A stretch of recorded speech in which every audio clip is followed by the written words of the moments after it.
আমি একটা কথা বলি, হাসিনা চলে এলেন চপারে করে, কয়েক কোটি তার অনুগামী আওয়ামী লীগের সকলকে ফেলে। তার নিজের জীবনের মূল্য আছে, আর আওয়ামী লীগের বাকিদের জীবনের কোনো মূল্য নেই। একেই বলে শোষক শোষিত। উনি আমাকে বলছিলেন, বাংলাদেশ আমি দেখেওছি, আমি একটু আগে যেটা বলছিলাম, ওনার ঘরের পিয়নের কাছ থেকে 400 কোটি টাকা পাওয়া গেছে। উনি নিজে বলছিলেন, লজ্জা পাচ্ছিলেন বলতে, যে পা থেকে পাতা পর্যন্ত দুর্নীতিগ্রস্ত। এবারে যে নির্বাচনটা হয়েছে, লোকসভা ইলেকশন, ওখানে মানে জাতীয় নির্বাচন, যেটা প্রত্যেকটা এমপি হয় স্বজন পোষণ নাহলে লুটের টাকা ঘুষ দিয়ে হয়েছে, ঘুষ দিয়ে। আমি নিজে তার প্রমাণ, আমার কাছে প্রমাণ আছে তার।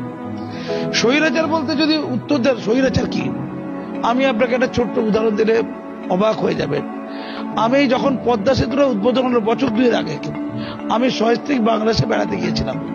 ঢাকা থেকে যাচ্ছিলাম বরিশালে, লক্ষ্য ছিল কারে করে যাচ্ছিলাম, পদ্মা সেতুটা দেখবো, ওইটা দিয়ে যাবো। পদ্মা সেতু ওঠার আগে হঠাৎ করে দেখলাম 1 কিলোমিটারের বেশি জায়গা নিয়ে গাড়ি আটকে আছে জ্যামে। জানলাম কি ব্যাপার, না হাসিনার ছেলে, বড় ছেলে না কি ছেলে যাই না, জয় নাম তার, সে আমেরিকায় থাকে, সে নাকি পদ্মা সেতু দেখতে এসেছে। তখন বেলা 11টা বাজে, অফিস আবার। হাসিনা তার দলবল নিয়ে তাকে পদ্মা সেতু দেখাচ্ছে, গাড়িকে জ্যাম করে, গাড়ি আটকে প্রায় 1.5 ঘন্টা গাড়ি আটকে ছিল। আমি অন্য কথা বলছি, ভারতবর্ষের প্রধানমন্ত্রী এতটা উন্মাদ হয়ে যায়নি যে আমাদের দ্বিতীয় হুগলি সেতু বা হাওড়া ব্রিজ 1.5 ঘন্টা আটকে রেখে তার পরিবারের কোন লোককে ব্রিজ দেখাবে। এমন হয় না। কাউকে যদি ব্রিজটা দেখাতে হয় 5-7 মিনিটের মধ্যে ছেড়ে দেওয়া উচিত।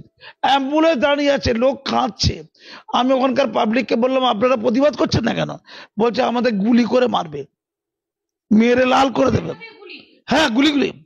কথায় কথায় স্বৈরাচার। আমি তখন গাড়ি থেকে নেবে পুলিশ অফিসারদের বললাম যে আমি ভারত থেকে এসেছি, এই যে আটকে রেখেছে তার ছেলেকে শুধুমাত্র এন্টারটেনমেন্ট করার জন্য। মানুষের জীবনের কোনো মূল্য নেই, সময়ের কোনো মূল্য নেই। টানা প্রায় 1.5 ঘন্টারও বেশি গাড়ি আটকে আছে, শত শত গাড়ি যাবে পদ্মা সেতুতে ওঠার মুখে। আমি বললাম যে ভারত থেকে আমি এসেছি, ভারতের আমি একজন পদ্মশ্রী অ্যাওয়ার্ডী সম্মানী ব্যক্তি দেশের, আমার গাড়ি দাঁড়িয়ে আছে, আপনারা একটু জানান তাকে, হাসিনার দলবলকে জানান যারা ভেতরে বসে আছে, আটকে রেখেছে গাড়ি। তা বলে আমরা জানি যে স্যার আপনাকে একটু সময় করে একটু দাঁড়াতে বলেছে। 10-15 মিনিট পরে অবশেষে ওরা গাড়ি ছাড়লো এবং ওরা বলল আপনার বলাতে একটু কাজ হয়েছে।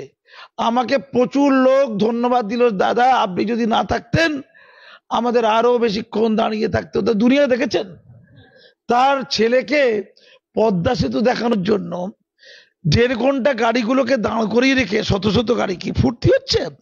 স্বৈরাচার কাকে বলে আমি সেই দিন দেখেছিলাম। তিনি যে বলেছেন ছেলে মেয়ের জন্য আমি কিছু করি, আরে কোটি কোটি টাকা লুট। তার বিরুদ্ধে সবচেয়ে বেশি অভিযোগ আছে দুর্নীতি। শুনে নিন এটা।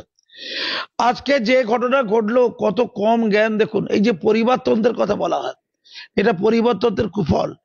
বঙ্গবন্ধু মুজিবুর রহমানের যে মর্যাদা, তাকে ধূলিসাৎ করলো। কিভাবে ধূলিসাৎ করলো?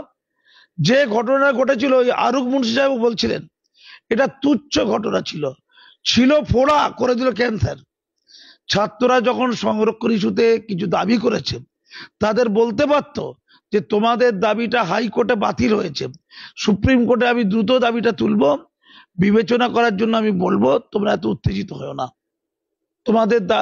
তোমাদের যে সংরক্ষণে যে তুলে দেওয়ার দাবি আমি তো 2018 সালে মেনেছি, কিন্তু সংরক্ষণ, ওই মুক্তিযোদ্ধা পরিবারের কিছু লোক হাইকোর্ট থেকে সংরক্ষণের দাবিকে আবার জাগরিত করেছে। আমি সুপ্রিম কোর্টে গিয়ে এটা মূল্যায়ন করতে বলবো। বলেছে? বলেনি। আবু শহীদকে মনে পড়ে? অল্প বয়সে 17-18 বছরের যুবক, তরুণ তাজা, সে শুধুমাত্র সংরক্ষণ বাতিল চেয়েছিল।